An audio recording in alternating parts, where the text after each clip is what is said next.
Hello students, so today I am back with part 2 of this chapter heritage. ये क्या है बच्चा लोग, हमारे हेरिटेज चैप्टर का पार्ट 2 है. क्लियर हो गई बात. हेरिटेज चैप्टर का पार्ट 2. फर्स्ट पार्ट में हमने पढ़ा था what is material heritage, Taj Mahal, Qutub Minar plus Shalimar Bagh, Nishat Bagh. इतना हम लोग कंप्लीट कर चुके थे. ठीक है, लास्ट पैराग्राफ जहाँ पर मैंने ख़त्म किया था वहाँ पर हमने शिवनेरी फोर्ट, मांडव फोर्ट और ग्वालियर फोर्ट के बारे में भी देखा था. तो अब हम चलते हैं हमारे नेक्स्ट पार्ट पे. ठीक है, so that day I have finished here, है ना. अफगान आर्किटेक्चर पे फिनिश किया था. मांडव फोर्ट के अंदर क्या क्या आता है, जहाज़ महल, हिंडोला महल और ऑर्नामेंटल कैनल. और ये एक वंडरफुल एग्जाम्पल है, वंडरफुल पीस है किसका, अफगान आर्किटेक्चर का. इस पैराग्राफ को, इसका जो फर्स्ट पार्ट है उसमें समझे, है ना. मैं नेक्स्ट पैराग्राफ से स्टार्ट करती हूँ. सो आज का टॉपिक यहाँ से स्टार्ट होता है, ग्वालियर फोर्ट से. कहाँ से स्टार्ट होता है, ग्वालियर फोर्ट. ग्वालियर फोर्ट है वो किसने बनवाया है, राजा मानसिंह ने बनवाया है. राजा मानसिंह तोमर डायनेस्टी को बिलोंग करते थे. और ये जो ग्वालियर का फोर्ट है कब बना है, 15वीं सेंचुरी में. अब एक बेसिक और बहुत इंपॉर्टेंट पॉइंट है जो आपको याद रखना है. ग्वालियर फोर्ट का जो पहचान है इंडिया में वो ये है कि ये इंडिया का सबसे स्ट्रॉन्गेस्ट फोर्ट है. ये बहुत ज़्यादा ध्यान रखना, it is the strongest fort of India. एक दूसरी इसका यूनिक फीचर है कि it is the fort which is having a mosque, a gurdwara and several temples. So please do remember it is the strongest fort of India plus it has mosque, gurudwara and temples. ठीक है, it is made on isolated rock, okay, and has a number of historical building. किसने बनवाया था, राजा मानसिंह ने. कौन थे वो, Tomar dynasty को बिलोंग करते थे. कब बनवाया था, 15वीं सेंचुरी में बनवाया था. ठीक है, और ये हमारे इंडिया का स्ट्रॉन्गेस्ट फोर्ट है. ठीक है, इसके बाद कौन सा फोर्ट है बच्चा, शिवनेरी फोर्ट. तो शिवनेरी फोर्ट की क्या एग्जाम्पल है, जब हम लोग क्लास 4th में थे, जब आप लोग क्लास 4th में थे तो आपने शिवाजी के ऊपर एक पूरा डेडिकेटेड चैप्टर पढ़ा है. तो आपको याद होगा शिवाजी का बर्थ कब हुआ था, 1627 में. ठीक है, 1627 में शिवाजी का बर्थ हुआ था. और वो बर्थ कहाँ पर हुआ था, शिवनेरी फोर्ट में. कहाँ पर हुआ था, शिवनेरी फोर्ट में. और शिवनेरी फोर्ट की लोकेशन क्या है, जुन्नार. जुन्नार कहाँ पर है, महाराष्ट्र में. शिवनेरी फोर्ट वो फोर्ट है जिसमें शिवाजी का बर्थ हुआ था. It is the birth place of Shivaji. It is located in Junnar, that is in Maharashtra. ठीक है, और शिवाजी ने क्या किया था, मराठा एम्पायर को फाउंड किया था. He is the founder of Maratha empire. ठीक है, अब सिक्योरिटी पर्पज से शिवाजी ने इसको ऐसे बनाया था कि 7 गेट्स हैं. कितने गेट्स हैं, 7. अगर आपको फोर्ट में एंट्री लेनी है तो आपको इन 7 गेट से पहले क्रॉस करके इस फोर्ट में आप एंट्री ले सकते हो. ठीक है, इससे सिक्योरिटी बढ़ जाती है हमारी. दूसरा, इस तालाब के मिडिल में क्या है बच्चा, जैसे ये फोर्ट है, इस फोर्ट के मिडिल में क्या है, एक तालाब है जिसको हम बोलते हैं बादामी तालाब. बादामी तालाब से थोड़ा सा आगे आओगे तो यहाँ पर आपको शिवाजी का एक स्टेचू मिलेगा उनकी मम्मी के साथ. उनकी मम्मी का नाम क्या था, Jijabai. Near the pond is a statue of Jijabai with her son Shivaji. Okay, उनके सन के साथ उनका एक स्टेचू बना हुआ है. यहीं इसी फोर्ट में एक मंदिर भी है और वो मंदिर में किसकी पूजा होती है, गॉडेस शिवानी की. क्लियर होगी बात. शिवाजी का बर्थ ईयर याद रखना, 1627. शिवानी फोर्ट कहाँ पर है, जुन्नार में. जुन्नार कहाँ पर है, महाराष्ट्र में. ठीक है, Shivaji was the founder of Maratha empire. Okay, कितने गेट हैं, 7. सो पहले हमने मॉन्यूमेंट्स देखे, फिर हमने फोर्ट्स देखे, अब हम देखेंगे क्या, टेम्पल. तो अगर हमने हमारी हेरिटेज की बात करें तो हमारी हेरिटेज में टेम्पल्स का एक बहुत इम्पॉर्टेंट रोल है. ठीक है, और जब हम साउथ इंडिया की बात करते हैं तो साउथ इंडिया को तो क्या कहा जाता है, शोकेस. क्या कहा जाता है साउथ इंडिया का, showcase of Indian rich culture. अगर कोई बोले कि which part of India is known as the showcase of rich Indian culture, तो क्या बोलोगे, साउथ इंडिया. कुछ टेम्पल्स तो 1700 साल पुराने हैं जो कि डिस्प्ले करते हैं इंट्रिकेट कार्विंग एंड स्कल्पचर. अब इसके अंदर हम पहला पढ़ेंगे मीनाक्षी टेम्पल, सेकंड पढ़ेंगे हम सन टेम्पल. ठीक है, हम साउथ इंडिया को क्या बोलते हैं, showcase of countries rich culture. अब जो मीनाक्षी टेम्पल है वो कहाँ पर है, मदुरई में है. और मदुरई कहाँ पर है, तमिलनाडु में है। क्लियर हो गई बात। मीनाक्षी टेम्पल मदुरई में है। मदुरई कहाँ पर है? तमिलनाडु में है। Do remember. अब व्हाट इज़ द्रविडियन आर्किटेक्चर, ये क्वेश्चन है जो मुझे कमेंट सेक्शन में पूछेगा, मैं उसी बच्चे को बताऊंगी। तो just right in comment section if you want to know what is Dravidian architecture. तो अगर हम मीनाक्षी के मदुरई के मीनाक्षी टेम्पल की बात करते हैं तो वो एक फाइन और बेस्ट एग्जांपल है किस आर्किटेक्चर का? द्रविडियन आर्किटेक्चर का। अब ये टेम्पल है तो यहाँ पर कोई गॉड या कोई गॉडेस होगी, तो यहाँ पर शिव है और पार्वती जी हैं। कौन है? किसकी मूर्तियाँ हैं? शिव और पार्वती की। 12 मैग्निफिशियंट यहाँ पर गोपुरम्स भी है। गोपुरम्स किसको बोलते हैं बच्चा? टावर को बोलते हैं। किसको बोलते हैं? टावर। ये है गोपुरम। गोपुरम किसको बोलते हैं? टावर को। तो यहाँ पर कितने टावर्स हैं? 12 मैग्निफिशियंट गोपुरम्स हैं जो कि बहुत ही ब्यूटीफुली पेंटेड है। क्लियर हो गई बात। मीनाक्षी टेम्पल मदुरई में है। मदुरई तमिलनाडु में है। ये द्रविडियन आर्किटेक्चर का एक बेस्ट एग्जाम्पल है। यहाँ पर शिव और गॉडेस पार्वती की पूजा होती है और उनके लिए ये मंदिर डेडिकेटेड है। 12 मैग्निफिशियंट गोपुरम कहाँ पर है? मीनाक्षी टेम्पल में। ठीक है, इसके बाद क्या पढ़ेंगे हम? Sun temple. सन टेम्पल कहाँ पर है? कोणार्क में है। और कोणार्क कहाँ पर है? ओडिशा में। सन टेम्पल कहाँ है? कोणार्क। कोणार्क कहाँ पर है? ओडिशा। और ये भी मैग्निफिशियंट वर्क है काय का? आर्किटेक्चर का। The temple is built. The temple is built. ये जो पूरा टेम्पल है सन टेम्पल, वो किसके फॉर्म में बना हुआ है बेटा? चैरियट के फॉर्म में। चैरियट का हिंदी मीनिंग होता है रथ, रथ का। ठीक है, रथ के फॉर्म में बना हुआ है जिसको कौन चला रहे हैं? 7 spirited horses and 12 pairs of exquisitely decorated wheels, है ना। 7 घोड़े हैं जो उस रथ को चलाते हुए दिख रहे हैं। और कितने पेयर्स हैं व्हील्स के? 12 पेयर्स ऑफ व्हील्स। ठीक है, और इस टेम्पल के आसपास का आप जितना भी देखोगे तो बहुत सारी फ्लोरल और जियोमेट्रिक पैटर्न्स आपको मिलेंगे। और एक बात please do remember the sun temple is world heritage site. It is a proud for us that the sun temple is a world heritage site. किसके फॉर्म में बना हुआ है? चैरियट के फॉर्म में बना हुआ। किस गॉड की पूजा होती है? सन की। सन टेम्पल है, सन की पूजा होती है। कितने हॉर्सेज उसको ड्रॉ कर रहे हैं? 7। और कितने पेयर्स हैं व्हील्स के? 12 पेयर्स ऑफ व्हील्स। ओके, और आपको पूरा आसपास फ्लोरल और ज्योमेट्रिक पैटर्न्स देखने को मिलेगा। सो सन टेम्पल को आप कैसे याद रखोगे? ये एक वर्ल्ड हेरिटेज साइट है। ठीक है, अब हम बात करते हैं सांची और सारनाथ की। कहाँ की? सांची और सारनाथ की, जहाँ पर बुद्धिस्ट मॉन्यूमेंट हैं। वो कौन से हैं? स्तूप। ठीक है, और एक किसने बनाया? हमारे एम्परर अशोक ने। इसको अशोका नहीं पढ़ा करो बेटा, अशोक पढ़ा करो। ठीक है, हमको तो पता है ना उनका नाम अशोक था, ना कि अशोका।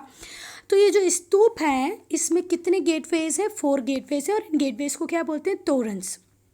ठीक है, और यहाँ पर आपको क्या मिलेंगे? जो तोरनास हैं या जो तोरन्स हैं उनके ऊपर कार्विंग की हुई है। किसकी? बुद्ध की डिफरेंट स्टेज ऑफ लाइफ की।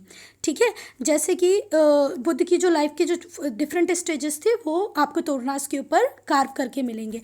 पहले आपको मिलेगा क्या? लोटस। तो लोटस किसको रिप्रेजेंट करेगा? बुद्ध के बर्थ को। बैनियन ट्री मिलेगा जो बुद्ध के एनलाइटनमेंट को शो करेगा। व्हील किसको शो करेगा बच्चा? उनकी टीचिंग्स को। और जो फुटप्रिंट और थ्रोन है वो किसको शो करते हैं? उनकी प्रेजेंस को। तो जो सांची और सारनाथ में जो इतने भी बुद्धिस्ट मॉन्यूमेंट हैं वो किसने बनाए हैं? अशोक ने बनाए हैं। ठीक है, अगर हम सांची की बात करें, स्पेशली भी हम सांची को पढ़ रहे हैं, तो वहाँ पर 4 गेटवेज हैं। उन गेटवेज को क्या बोलते हैं? तोरनास। उनके ऊपर कार्विंग की गई है बुद्ध की डिफरेंट स्टेजेस की। Lotus represent birth, banyan represent enlightenment, banyan tree. Wheel represent teachings and footprint represent उनकी प्रेजेंस। सो अब हम आ जाते हैं हमारी पेंटिंग्स पे। ठीक है, तो पेंटिंग्स अगर हम इंडियन ट्रेडिशनल पेंटिंग्स को डिवाइड करें तो 2 पार्ट में डिवाइड कर सकते हैं। एक होती है वॉल पेंटिंग, एक होती है miniature painting. Wall painting, miniature painting. अब मैं बात करूँ वॉल पेंटिंग का एग्जांपल, तो वॉल पेंटिंग का क्या एग्जांपल है? Ajanta caves. Ajanta caves is the best example of wall painting. 29 caves जो हैं वो 29 केव्स के अंदर इतना अमेजिंग फ्रेस्को है कि वो अमेजिंग सिर्फ इंडिया के लिए नहीं है, पूरे वर्ल्ड के लिए अमेजिंग फ्रेस्को है। ठीक है, जो वॉल है केव्स की, केव्स मतलब होता है गुफा, गुफा की जो दीवारें हैं उनके ऊपर कलरफुल पेंटिंग की गई है। और वो कलरफुल पेंटिंग किसको दिखाती है? बुद्ध की लाइफ को और बुद्ध की टीचिंग को। क्लियर होगी? जो हमारे बुद्ध देव हैं बुद्ध की लाइफ और उनकी टीचिंग को दिखाती है 29 केव्स की वॉल्स, है ना। और जो फ्रेस्को है वो सिर्फ हमारे इंडिया में नहीं पूरे वर्ल्ड में फेमस है, ठीक है। अब मिनिएचर पेंटिंग, वॉल पेंटिंग का तो अजंता एग्जाम्पल हो गया। मिनिएचर पेंटिंग का दो एग्जाम्पल हैं, राजस्थानी पेंटिंग और पहाड़ी पेंटिंग। पर ये जो राजस्थानी और पहाड़ी पेंटिंग है इन पे मुग़ल पेंटिंग्स का बहुत ज़्यादा इन्फ्लुएंस था। इन्फ्लुएंस का मतलब होता है प्रभाव। तो जब हमारी राजस्थानी और पहाड़ी पेंटिंग की बात करें हैं तो इंडियन, पर उन पे मुग़ल पेंटिंग्स का बहुत ज़्यादा इन्फ्लुएंस है। ये भीमबेटका में जो पेंटिंग है उसका एग्जाम्पल है। और ये मैं थोड़ा सा जूम करके दिखाती हूँ। ये जो पेंटिंग है ये कहाँ पर है? ये वाली पेंटिंग अजंता में। ये वाली पेंटिंग का एक एग्जाम्पल है। बेटा ध्यान से देखा, आप ध्यान से देखना, आप लोगों की बुक में भी होगी। ये अजंता पेंटिंग का बेस्ट एग्जाम्पल है। और ये जो है वो कौन सी पेंटिंग है? ये किसका एग्जाम्पल है? भीमबेटका में जो पेंटिंग्स हैं। अब एक क्वेश्चन अराइज होता है, मैम ये पेंटिंग्स तो इतनी पुरानी है, हम क्यों देखें इनको, क्या मतलब है इनका? आज तो इससे भी सुंदर पेंटिंग बन जाती है। पर बच्चा इसकी इम्पोर्टेंस है, ठीक है। इन पिक्चर्स को देख के हम बता सकते हैं कि उस टाइम में कौन से लोग रहते थे, ठीक है। उन लोगों के बारे में हम जान सकते हैं, ठीक है। लोग कैसे थे, उन लोगों की लाइफ कैसी थी, इस सब के बारे में हम इस पेंटिंग से जान सकते हैं, बहुत कुछ सीख सकते हैं। अब ये तो हमने पहाड़ी पेंटिंग और राजस्थानी पेंटिंग की बात की, अजंता की पेंटिंग की बात की। पर एक जगह और बहुत ब्यूटीफुल पेंटिंग देखने को मिलती हैं, वो है भीमबेटका। भीमबेटका कहाँ पर है? भोपाल। और भोपाल कहाँ पर है? मध्य प्रदेश। भोपाल कहाँ पर है? एमपी, मध्य प्रदेश में, है ना। तो भोपाल के पास में भीमबेटका है, जहाँ पर कुछ पेंटिंग्स तो कैसी हैं बच्चा, 30 ईयर बैक, मतलब 30,000 साल पुरानी है, जो बताती है कि उस टाइम लोगों की लाइफ कैसी थी, ठीक है। और उन पेंटिंग्स के ऊपर क्या हुआ है? नेचुरल डाई का यूज़ हुआ। देखो ऑब्वियस सी बात है, आर्टिफिशियल डाई होंगे नहीं तो नेचुरल डाई का यूज़ हुआ होगा। पर वो डाई इतना अच्छा बना हुआ है कि इतने सालों बाद, हम 30,000 साल पहले की बात करें, आज तक ना तो वो पील ऑफ हुआ है और ना ही डीके हुआ है। डीके हुआ मतलब सड़ जाना, गल जाना, ना तो वो सड़ा है और ना ही वहाँ से निकला है, पील ऑफ हुआ है। जबकि आज हम जो भी चीज़ें बन रही है वो इतना टाइम तक, लॉन्ग टाइम तक नहीं रह पाती हैं। तो सोचो उन लोगों के पास कितना अच्छी वो होगी टेक्निक कलर बनाने की, ठीक है। भीमबेटका कहाँ पर है? भोपाल में। भोपाल कहाँ पर है? मध्य प्रदेश में। Capital of Madhya Pradesh Bhopal. आ जाते हैं हमारे के आर्टिफैक्ट्स पे। किस पे? आर्टिफैक्ट्स पे। तो आप लोगों ने मोहनजोदाड़ो देखी होगी ना, ऋतिक रोशन वाली। किस किस ने देखी है वो भी कमेंट सेक्शन में बताएगा। और उस मूवी से आप लोगों ने क्या सीखा है वो भी एक लाइन में आप कंक्लूड करके मुझे बताना, ठीक है। तो जो टेराकोटा के टॉयज़, आपने अगर किसी ने वो मूवी देखी होगी तो देखा होगा कि हड़प्पन सिविलाइजेशन में भी टेराकोटा से टॉयज़ बनते थे। अगर हम इंडिया की बात करें तो इंडिया में बंगाल और खैर हड़प्पन सिविलाइजेशन भी इंडिया की है, इंडिया और पाकिस्तान की मिला के। पहले जब पाकिस्तान नहीं बना था तो इंडिया की ही थी। बंगाल और उड़ीसा में टेराकोटा और ब्रिक वर्क को बहुत ज़्यादा देखा गया है और बहुत सारी जगहों पर देखा गया है, ठीक है। और बंगाल में ये अर्ली मिडवल टाइम से चालू हुआ तो मॉडर्न टाइम तक टेराकोटा का यूज़ होता गया। और टेराकोटा के यूज़ से क्या क्या बनते थे बेटा? फिगरीन्स, मतलब 3D स्कल्पचर्स को हम फिगरीन्स बोलते हैं। स्कल्पचर बने हुए होते थे और प्लेक्स बने हुए थे। अभी जो प्लेक्स है वो नया कॉन्सेप्ट है, वो समझो। आज हम लोग देखते हैं हमारी नेम प्लेट होती है ना, हमारे घर के सामने नेम प्लेट लगी होती है जिसमें हमारा नाम लिखा होता है। वैसे प्लेक बने होते थे कि किस किंग ने कौन सा इम्पोर्टेंट काम किया है और किस ईयर में किया है। क्लियर होगी बात? एक बच्ची ने मुझे कमेंट करके बोला है, मैडम आप बहुत जल्दी बोलते हो। पर सच में मुझे डर रहता है, मैं ज़्यादा एक्सप्लेन करूँगी, धीरे धीरे बोलूँगी तो वीडियो बड़ा हो जाएगा, है ना। तो ट्राई कर रही हूँ, धीरे बोलूँगी। जो प्लेक्स हैं वो क्या होते हैं, उनके ऊपर हम इंपॉर्टेंट डेट्स को मेंशन करते हैं विद दैट इंपॉर्टेंट पर्सन। कौन सा किंग था, उसने कौन सा इंपॉर्टेंट काम किया था और किस डेट में किया था, ये किस पे मेंशन करते हैं? प्लेक्स पे, ठीक से। इसको प्लेक्स बोलते हैं। अब दूसरी चीज़ हमको जो मिलती है जिससे हम जान सकते हैं पास्ट के बारे में, वो है कॉइन और स्कल्पचर। ये भी हमारी नेचुरल हेरिटेज का एक इंटरेस्टिंग पार्ट है। पहले पेपर मनी तो चलती नहीं थी जो आज हमारे पास होती है, 500 का नोट, 100 का नोट। तो पहले क्या चलते थे? कॉइन।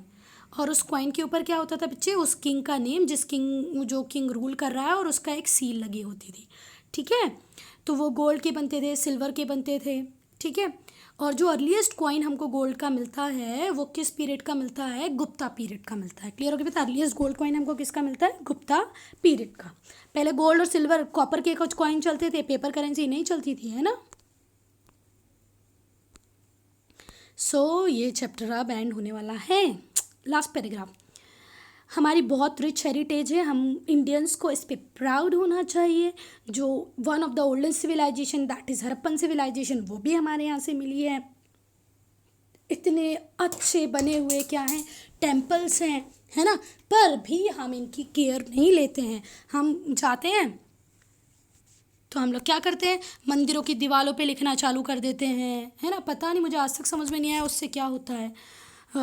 किसी और स्ट्रक्चर को देखने गए तो वहीं पर खुरेदने लगे, वहीं पर लिखने लगे। हमको ऐसे नहीं करना है, हमको हमारी कल्चर को प्रिजर्व करके रखना है, हमको इसके ऊपर प्राउड फील होना चाहिए।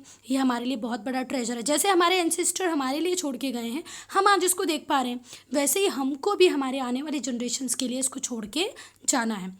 Please do watch both the part 1 as well as part 2, और कमेंट सेक्शन में बताएं कि क्या कमी है इस वीडियो की, प्लस आपको जो समझ में नहीं आया वो भी बताएं, ठीक है।